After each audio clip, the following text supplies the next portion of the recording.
Hi, this is Jeffrey Cohen, Chicago Quantum, here to talk today about what's going on in this market. We're seeing some really interesting behavior and want to share it. So, I'm Jeff Cohen. Just so you know, we're a consulting firm that focuses on quantum computing, with a first use case in portfolio optimization and a second use case in media, entertainment, virtual reality, songs, that kind of thing. And we've really focused in on the stock trading thing. And in fact, I myself, Jeff Cohen, trade stocks now. And I want to talk to you about some of the things that I learned. And bit of a crazy market today. So we're gonna share a lot. So let's go. So first thing I wanted to show you is this is a 1-year view of the market, full market followed by FinViz. And so when you look at this, anything green is up. The bigger the box, the higher the capitalization. So if you look, in the year, right, there's one insurance stock that's down. It's the world's largest insurer, China Life. If you look at biotech, pretty mixed, right? So biotech probably as much green as red, because it's mostly about specific performance of specific stocks. Although we're going to posit that maybe the FDA has something to do with this. Here we go. You got Alibaba, which is worth about $500 billion. That's down dramatically. With PDD, Pindu, Odoo, and JD.com. So the Chinese firms. And you got some stuff, some education that's down. But in general, the whole market's up. Whole market looks great. It's green. Green is good, right? If you held the market for the year, you were good. Oh, and then take a look at gold. I want to point this out to you because I was very surprised. So gold has been dramatically lower, with the exception of one firm, Sibanye-Stillwater Limited. So gold, not great. And so one of the gold stocks that we like, that we know a lot about, is a Mexican gold mine that they're trying to take into production in outside of Mexico City. The problem in this particular case is the forest people, the elotes. They have the land, and they make the trees healthy, right? They live in the forest. I never even heard of this. In near Mexico City, and they speak for the trees. They're like the Lorax. And so, unfortunately, the government doesn't want to infringe a small part of the forest to let them, mine for gold. And so they keep going through the process. And so we rode this thing up pretty nicely. Ooh, look at that. And then we've been out. So, you look at it today, right? Today was a bad day for small caps. It's down to 37 cents. And so, bleeding. But I bring this out because it's not just the gold story anymore. It's actually a story of what happened to small caps today. And a lot of small caps just fell out of bed. This one's down 7.5%, 8%. And so there are just days when small caps don't do very well. So I showed you Almaden Minerals, but let's look at IWM, which is the Russell 2000 ETF, Exchange Traded Fund. And so I had actually drawn this chart a while ago to show you top, flat, right? And so no movement. In fact, the Russell had gone up faster. For our paying clients, you know this. The Russell had gone up faster than the S&P and QQQ. This thing is a nice, steep, beautiful. And if you go back 2 years, man, is this thing beautiful. This thing made a lot of money for a lot of people.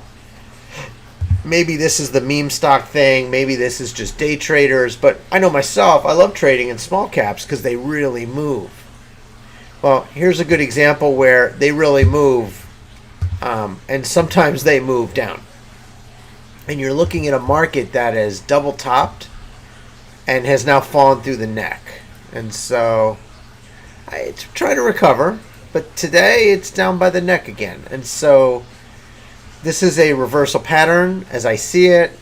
You got a top here, and I don't know what to do. I don't know what to tell you. but I would say just be a little nervous, be a little worried about small caps. They're not really doing that well. And so, just what I can share with you here. So, it's always very uncomfortable, right, when it hits that peak. And so, but again, I was surprised at how many small caps moved the way they did. And so I'm going to pull up, I got a little watch list for stocks that the Chicago Quantum Net Score model picked on July 13. So here's the ones that it picked on July 13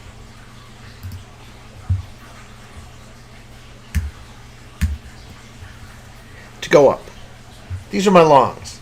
These are the ones that are efficient. They've got lower risk relative to reward, So the risk is lower than the beta, relatively speaking. And so when we look at this, 4, 5, 6, 7, 8. 8 out of 20 went up. And a lot of these are small, although you see in there Tesla's not that small. There's others that are not small. Applied Materials, you see some billion-dollar companies there, but there's some small ones. And tough if you were small, though. So in fact, if I sort it by market cap, you'll see that the everything under $1 billion was down today. And then everything over $1 billion, you were 8 up, 5 down. So there really was a play against the small caps. And they fell a lot. 11, 6, 6, 7. I mean, it was pretty much a bloodbath. So if we take a look at the shorts, though, so these are the ones that we picked that we thought were going to go down, basically. These are bad stocks. These are stocks where it's just a bad play, right? So you got too much risk, too much volatility of the price relative to the beta exposure. First thing that's interesting is, so these stocks have been falling for a while. They're all under $1 billion. So the model picks, we call them dog stars for a reason, right? These are highly volatile with no direction. I'm not even sure why they're here. 18 of the 20 fell, right? So if you would have said, Jeff, run me some dog stars, and you would have shorted all 20, you'd have made money today. A lot of money betting against the market. And you can see it, that the one that went up was 0.7%, another one went up 5.5%. It was a bloodbath, right? And so I'm also noticing, right, so they're small, they're risky. It's just a play on momentum. And if you look at the 52-week range, so when we ran this, these were not at lows. These things have been falling. I have a Medium article, which I update. I haven't done it in a while, but my guess is the portfolio is down by half since we ran it. Because we had clients that would say to us, look, Jeff, I don't like the market. It's going down. What are you doing, right? Give me some shorts. It's a lot of dogs here. And so I bring this up because it's small cap. Small cap, death, bad situation. So we'll talk a little bit about a tweet. Now, why would I pick one tweet?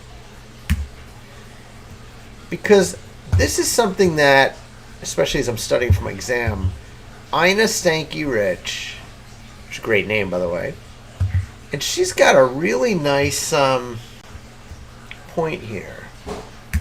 So she's big in Alibaba, right? And you saw, I showed you what Alibaba was doing. Alibaba, and I'm going to go back and I'm going to show you this chart. I'm going to show it to you, not for the year, but for the day and for the month. I just want to show you, Alibaba's down 39% for the year. So she likes Alibaba. She believes in it, right? Whatever. It's fine. It's not for me to judge any particular stock. I don't make recommendations blanketly. It's fine. It's for every client. They get a specific thing. So in this case, she bought a big position, but she bought puts way out of the money. This is a low implied volatility stock. And so, maybe it costs you a nickel, a dime, a quarter, right? And you're insuring what could be $100 stock. It feels obvious, right? So as Alibaba fell, she's flat for the day because the puts became more valuable. And so the idea, and by the way, I didn't do this. I hate myself right now for suffering a drawdown. It's about a 20-25% drawdown on my actively traded stocks. Fortunately, they're only about 5% of my net worth, and so, but it hurts anyway, right? So if I were to put that money in and put like 1% to the side, if they were low, implied volatility, I could have hedged basically that investment. I also could have used XBI, which is an ETF. XBI is an ETF on biotech. And so it's well traded, real liquid. I'm sure it's got options, right? And I've started getting into these stocks right around the May-June timeframe, and you can see, it's gone up, it's gone down, and we didn't sell when it went up. Unfortunately, we went on vacation. I was sitting on Lake Superior when the market went up, and market went down, right? We would have made money as the market went down. Now, it's not exactly the stocks we picked because they're small caps, but we could have picked something big like this, and we would have been making, 10%, 15%, while our stocks fell 20-25%, probably would have felt a lot better. So this concept of hedging your tail risk, or having some long and some short at the same time, having some balance, while still having your direction, is the whole point of this video. If you're going to invest in dog shit, if you're going to invest in real crap, really risky stonks, right? Small market cap. Look at those market caps. These are my 3 positions right now. You got 141 million, 147 million, 410 million. Their dogs are down. It's terrible, right? I'm having an awful time here. Down 20-25%. But I could have very easily put in some leveraged bets against biotech. I might have felt better. Might have been able to hedge some of that risk away. So there you go. Lesson number 1, tail risk hedging.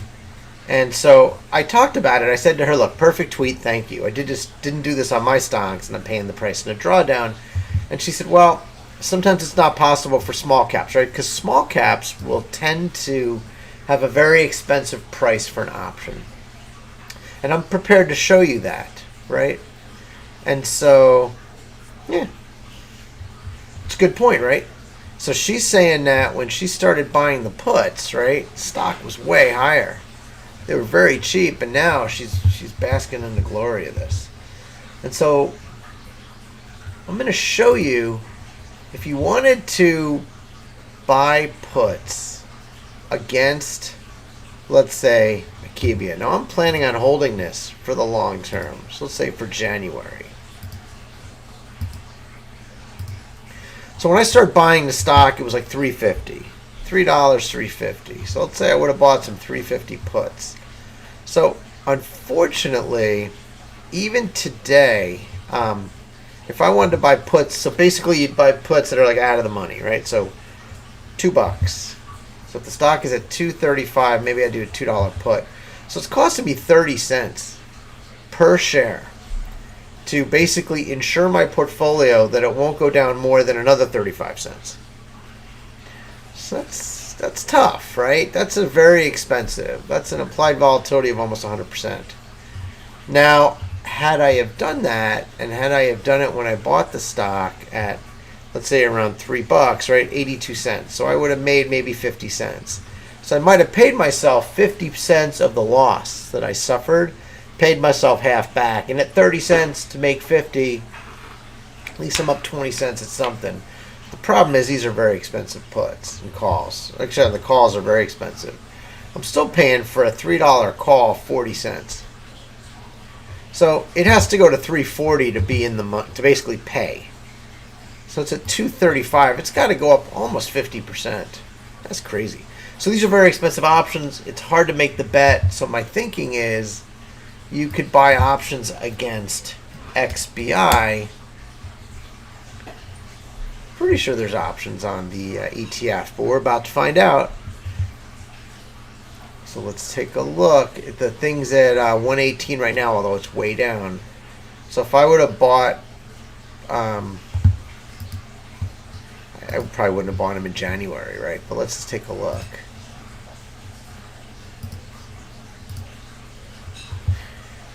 Yeah, if I would have bought,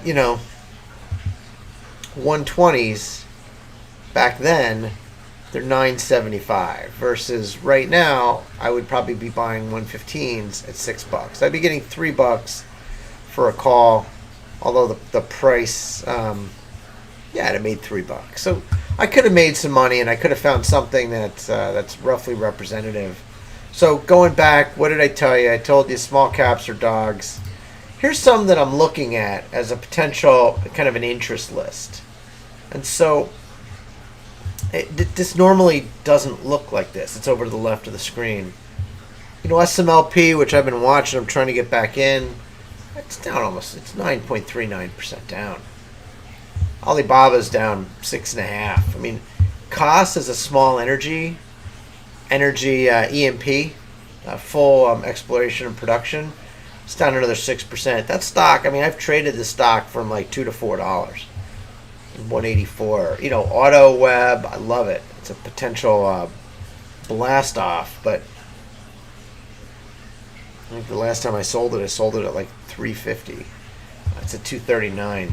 Chemi was in play not long ago. They do the COVID tests and the flu shot tests, the flu tests, and all these different tests together. They're masters at making multiple tests, and they're also selling COVID tests to developing countries. Workhorse, electric trucks. Then you got my biotechs, which kind of suffered today. Only one little stock I'm interested in went up. Right, it was basically a red day. Red, and so I'm just going to go back now. So I showed you a lot of what I wanted to show you. Let's just show you the map. So this map is a 1-year map. And you can see, just try to remember, 1 year, what went down is, I'm going to move myself over here, make myself a little smaller. Don't need to see me right now. You need to see the map. So right there's gold, education, consumer cyclicals, but mostly the Chinese ones, and Amazon, down 2%, not a big deal. Biotech, very mixed, with a lot of red in there for the year, which shows you this has not been a good year with the FDA. And one life insurance company, but everything else is green. Now we're going to go for the month. About a month ago is when I started calling, let's go 3 months. 3 months ago, wow. So over the past 3 months, if you've been in the market, you probably should have sold in May and gone away, because your diversified banks, your large banks, down. Insurance, down. Biotech is very red, exceedingly red. It's not been good. There have been a lot of rejections. Consumer cyclicals are down, inclusive of internet retail, which is kind of surprising. But lots of consumers down. Lodging, resorts and casinos, auto parts. I mean, things are down. If you look at consumer defensives, lots of those are down. Basic materials, bloody down, right? Chemicals, copper. So over 3 months, okay, so airlines are down. Shipping is down. Energy, except for Brazil, is down. Brazil and Ecopetrol, who is that? If that's not Brazil, maybe it's like Ecuador. But so you got a couple of energy stocks in developing countries that are up. But in general, this is a bet against the Main Street economy. Now maybe it's because of COVID cases going up. Maybe it's just that we overbought. We drove them up too much. But for 3 months, you are really suffering here. You've lost money if you bet on Main Street, if you bet on the hardcore economy, right? And biotech. So energy, biotech, cyclicals, the banks. So now that's fine. We all make mistakes. Now let's go a month. If you look at a month and you see your consumer cyclicals, now Amazon's down 11%. Okay? Now your energy is maybe not quite as red, but it's pretty red, pretty bad. The other ones that were falling kept falling, right? Look at internet communication services. Look at all the stuff about work from home. Down, down, down. Credit services are down, although banks are up. So borrowing, maybe there's concerns about people's purchasing. Aerospace and defense is down, which is interesting. That might be a Biden play. Pulling out of Afghanistan and all that. Now you look at biotech, and biotech is much more red. Let me see if I can zoom in. Much more red on biotech. Much more red on energy. So, yeah. That's tough. So that's a month. Now let's look today. What did we do today? So it is not normal, by the way, when a day is this red. That means that stocks drop 3% if they're blood red. And so you see a lot of stocks down. So financial banks, regional, credit cards, asset managers, capital markets, insurance, mortgages, just really red. What happened? I'm sure the Fed did something while I was sleeping. Basic materials are down. Wow. Energy fell out of bed today. Auto manufacturers. I mean, what's going on, right? Consumer cyclicals. And biotech, it's almost like a frenzied selling, right? So what happened? What happened? Communication services, right? They've been falling for the month. They fell for the day. Wow, did they fall. And so, struggling, right? So, and then you're just following it along, right? Tau. New Oriental Education and Technology Group fell again. It's $1.81. I mean, come on. Thing's been falling for a year, right? And now you look at aerospace and defense, it's like glutton for punishment, right? Walgreens is down 3%. How can Walgreens be down 3%? It doesn't make any sense. And so the market punished small caps, but the market also punished basic materials, aerospace and defense, farming. Come on, Caterpillar and John Deere. Punished. Doesn't make sense to me. So, I don't know. So I'm just showing this to you because, wow. I'm looking at the day here. You got to figure out what you're going to do tomorrow, right? Do you sell everything and go into treasuries, right? I mean, I know there was a flight to quality this morning. First thing this morning, I looked. Bond yields were down. Dollar was up, right? It's just a global flight to quality into riskless assets. And a belief that even longer duration or longer maturity riskless assets are going to do just fine. And so, yeah, now, if you got cash,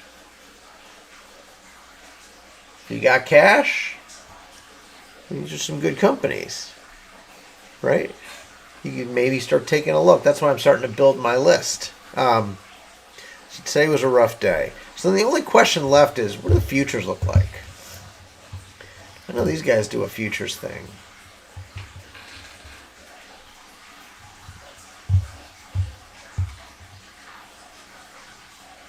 This is not what I want. What I want is the futures on Yahoo Finance.